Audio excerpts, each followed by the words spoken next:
সমীরনের গুন্ডাদেরকে মেরে পারুলকে উদ্ধার করলো রায়ান। হ্যাঁ বন্ধুরা, এমনটাই দেখা যাবে। তাই সম্পূর্ণ জানতে ভিডিওটিতে লাইক দিয়ে চ্যানেলটি সাবস্ক্রাইব করে দেখতে থাকুন। গল্পের শুরুতে দেখা যাবে রায়ান দাদুকে বলতে থাকে, কি পারুল কোথায় চলে গেছে? তখন দাদু বলতে থাকে, ও ন্যাড়াগোয়ালে চলে গেছে অষ্টমঙ্গলায়। তখনই এই কথা শুনে সেখানে থাকা সবাই অবাক হয়ে যায়। আর ওইদিকে রায়ান বলতে থাকে, অষ্টমঙ্গলায় কেউ একা যায় নাকি? তখন দাদু বলতে থাকে, পারুল যায়। তোমার মতো বর যার আছে সে একা যাবে না তো কি করবে? তুমি ওখানে গিয়ে কি গন্ডগোল পাকাবে তার তো কোনো ঠিক নেই। ওর বাবা মায়ের কাছে হয়তোবা সবকিছু বলে দেবে সে চক্রান্ত করে যেতে চেয়েছিলে। সেটা কি আর কারো বুঝতে বাকি আছে? তাই পারুল দিদি একাই চলে গেছে। ও একাই অষ্টমঙ্গলা করে চলে আসবে। ও নারুকে নিয়ে চলে গেছে। যা শুনে রায়ান মনে মনে বলতে থাকে, পারুল তুমি কি ভেবেছো তুমি একা নারাগোয়ালে গিয়ে আমার সব প্ল্যান ভেস্তে দেবে? তা হবে না। ওইদিকে গোপাল মনে মনে বলতে থাকে, পারুল একা একাই চলে গেল, তার মানে কি ও রায়ানের একটা কথাও বিশ্বাস করেনি? আর আমাকে যাওয়ার সময় একটু বলেও গেল না? তখন এই বলে গোপাল অবাক হয়ে যায়। তারপরে রায়ান বলতে থাকে, যাক, ওর সাথে আমি যেতে চেয়েছিলাম, ও নেয়নি তো ও নেই। দাদু তুমি কিন্তু আবার পরে বলবে না যে আমি যেতে চাইনি, আমি কিন্তু যেতে চেয়েছিলাম। যাক, আমার এক্সকার্শন আছে, আমি না করে দিয়েছিলাম, এখন আমি সেখানেই চলে যাব। এই বলে রায়ান উপরে চলে যায়। তারপরে দেখা যাবে রায়ানের মা রুকুকে বলতে থাকে, দেখেছিস রুকু, ওই মেয়ে কত চালাক। ও না ঠিক বুঝতে পেরেছিল যে রায়ান ন্যাড়াগোয়ালে গিয়ে নিশ্চয়ই কোনো একটা গন্ডগোল পাকাবে, সেই জন্যই না নিয়ে যায়নি। এই মেয়েটা আমাদের ঘাট থেকে নামবে না, এত সহজে নামবে ভেবেছিস? তখন রুকু এই কথা শুনে অবাক হয়ে যায়। ওইদিকে দেখা যাবে পারুল আর নাড়ু বসে বসে খাচ্ছিল। তখনই পারুল বলতে থাকে, না, দাদাকে একবার ফোন করে বলে দেই, সকালবেলা তো বলে আসতে পারিনি। এই বলে গোপালকে ফোন করে পারুল। তখনই গোপাল বলতে থাকে, তুই এত সকালে বেরিয়ে গেলি বোন, তুই তো আমাকে একটু বলেও গেলি না। তখন পারুল বলতে থাকে, কি করব দাদা বলতো, আমি না ওর কথা বুঝতে পেরেছিলাম। ও নিশ্চয়ই কোনো মতলব নিয়ে আমার সাথে যেতে চেয়েছিল। আর তাছাড়া দাদুর সাথে আমি রাতে কথা বলেছিলাম। ওর না প্ল্যান ছিল ও নারাগোয়ালে এসে আমার বাবা মার কাছে সবটা বলে দেবে। তাই সেই রিস্কটা আর আমি নিতে পারলাম না রে দাদা। তাই আমি একাই যাচ্ছি। তখন গোপাল বলতে থাকে, তুই আমাকে বলে যেতে পারতি। তখন পারুল বলে, তুমি তো রুকু দিদির ঘরে ছিলে না, তাই আমি বলতে পারিনি। সকাল সকাল বেরিয়ে গেছি তো, তাই এখন বললাম। তখন এই কথাতে গোপাল বলতে থাকে, পারুল বোন তুই একা যাচ্ছিস, আমার না খুব চিন্তা হচ্ছে। তুই কিন্তু সাবধানে যাবি। তখন পারুল বলতে থাকে, আচ্ছা ঠিক আছে, তুমি চিন্তা করো না, আমি সাবধানে যাব। ওইদিকে দেখা যাবে রায়ান জামা কাপড় গোছাতে থাকে। তখনই মল্লার বলতে থাকে, তুই কোথায় যাচ্ছিস রে? তখন রায়ান বলতে থাকে, আমি ন্যাড়াগোয়ালে যাচ্ছি। ওই মেয়েটা, ওই পারুল কি ভেবেছে যে আমাকে নিয়ে না গিয়ে ও সবকিছু ওর বাবা মার কাছ থেকে লুকিয়ে রাখতে পারবে? কিছুতেই না। আমিও না ন্যাড়াগোয়ালে যাব। গিয়ে ন্যাড়াগোয়ালে সবার সামনে সবটা বলে দেবো যে এই বিয়েটা মিথ্যে। বুঝতে পেরেছিস? তখনই মল্লার বলতে থাকে, আমিও বুঝতে পেরেছিলাম যে তুই এই প্ল্যানটাই করেছিলি। শুধু শুধু দাদুর সামনে ঢপ দিয়ে আসলি, তাই না? তখন রায়ান বলতে থাকে, তুই কি ভেবেছিস এখন যদি আমি বলতাম যে আমি ন্যাড়াগোয়ালে যাচ্ছি, দাদুকে আমাকে যেতে দিত? কোনোদিনও যেতে দিত না। তাই তো আমি এক্সকারশন এর কথা বলেই তারপর বের হচ্ছি। বুঝতে পেরেছিস? এবার না আমি এসপার না হয় ওসপার করেই আসবো। ওই পারুলের ভালো মানুষিটা সবার সামনে আমি তুলে ধরবো। এই বলেই সেখান থেকে রায়ান বেরিয়ে যায়। ওইদিকে দেখা যাবে পারুল নাড়ুকে বলতে থাকে, নাড়ুদা এবার চলো, না হলে আবার দেরি হয়ে যাবে তো, আবার তো ঘুরে যেতে হবে। তখন নাড়ু বলতে থাকে, হ্যাঁ হ্যাঁ, চলো চলো।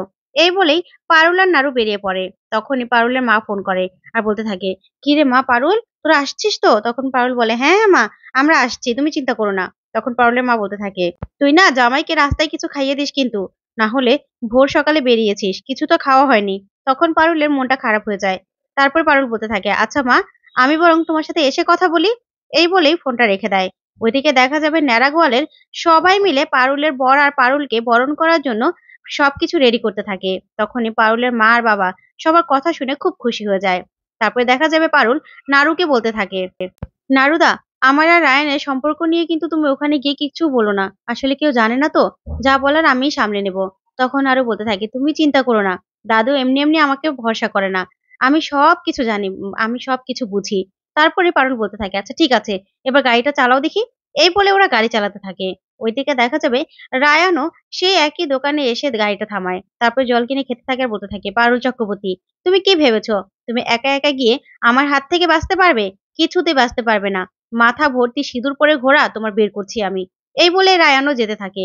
তারপরে দেখা যাবে ঠাম্মি দাদুকে পান বানিয়ে দিতে থাকে আর বলতে থাকে, হ্যাঁ গো, পারুলরা কত দূর গেল একটু ফোন করে দেখো না। তখনই দাদু পারুলকে ফোন করে আর বলতে থাকে, দিদি কত দূর? তখন পারুল বলতে থাকে, হ্যাঁ দাদু, এই তো লাউপোতা ঢুকবো, তারপরেই তো ন্যাড়াগোয়াল। আসলে এদিকে রাস্তা কেটেছে তো, তাই ঘুরে যেতে একটু দেরি হবে। তখন দাদু বলতে থাকে, "আচ্ছা দিদি, তাহলে গিয়ে পৌঁছে কিন্তু আমাকে ফোন করবি, আমি চিন্তা করব।" তখন পারুল বলতে থাকে, "ঠিক আছে দাদু।" এই বলে ফোনটা রেখে দেয়। তারপরে দেখা যাবে একটু সামনে এগোতেই নাড়ু দেখতে পায় যে রাস্তার মধ্যে একটা গাছের গুঁড়ি ফেলা। তখন নাড়ু বলতে থাকে, "এ কি? এখানে আবার গাছ ফেলে রেখেছে কে?" তখন পারুল বলতে থাকে, "এদিকেও কি রাস্তাটা কাটছে নাকি নাড়ুদা? তাহলে আমরা যাবো কি করে গো? এখন তো ফেরিঘাটও বন্ধ হয়ে গেছে।"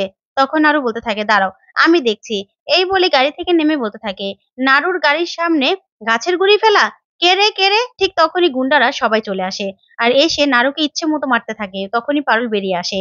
তারপরে একটা গাছের ডাল নিয়ে গুন্ডাদেরকে মারতে গেলে গুন্ডারাও পারুলকে ধরে ফেলে। তখন পারুল নাড়ুকে বাঁচানোর অনেক চেষ্টা করে। কিন্তু পারুলকে ধরে তারপরে নাড়ুকে মেরে ওরা চলে যেতে লাগে পারুলকে কোলে নিয়ে। তখনই নাড়ু পারুলকে বাঁচানোর জন্য দৌড়ে গেলে নাড়ুর মাথায় একটা বাড়ি দেয়। তখন নাড়ু সাথে, সাথে পড়ে যায়। আর ওইদিকে পারুলকে নিয়ে গুন্ডারা চলে যায়।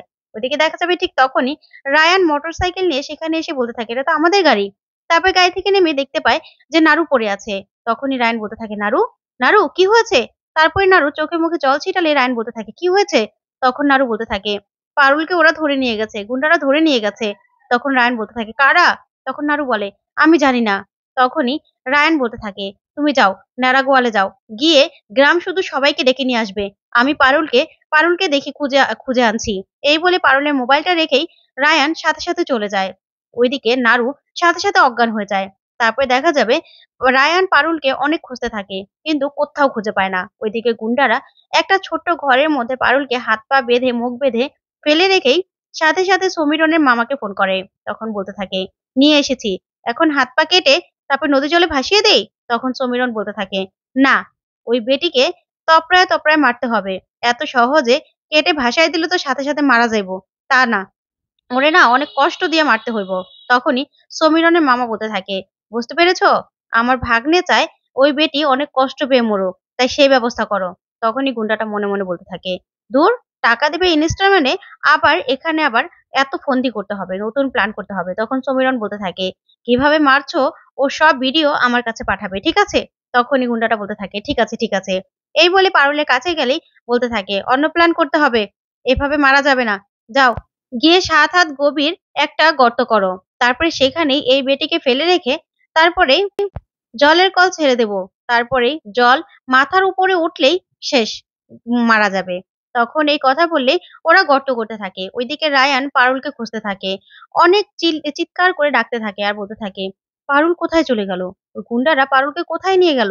এদিকে তো সন্ধ্যা গড়িয়ে সন্ধ্যাও হয়ে গেল। কিন্তু পারুলের তো কোনো খোঁজ পাচ্ছি না। পুলিশের কাছে যাব? না, না। তাহলে যদি পারুলের কোনো ক্ষতি হয়ে যায়? না, আগে পারুলকে খুঁজে বের করব, তারপরে যা করার করব।" এই বলে রায়ান পারুলকে খুঁজতে থাকে। ওইদিকে দেখা যাবে গুন্ডারা গর্ত করেই সমীরনকে ভিডিও কলে সবটা দেখাতে থাকে আর বলতে থাকে, "এই দেখুন দাদা, এখানে গর্ত আর এদিকে আছে পাওয়ার টিলার। এটা দিয়েই জল দিয়ে তারপরে এই বেটিকে আস্তে, আস্তে মারবো। ঠিক আছে?" তখন তো সমীরন সেটা দেখে খুশি হয়ে যায়। ওইদিকে পারুল মনে, মনে বলতে থাকে, "ওরা কারা? তাইলে কি আজকেই আমি মারা যাবো? আমার কি কারো সাথে দেখা হবে না?" এই বলে পারুল কষ্ট পেতে থাকে। ওইদিকে রায়ানও পারুলকে খুঁজতে থাকে। তো বন্ধুরা, আজকের আপডেটটি তোমাদের কাছে কেমন লাগলো? অবশ্যই কমেন্ট করে জানাও। ধন্যবাদ।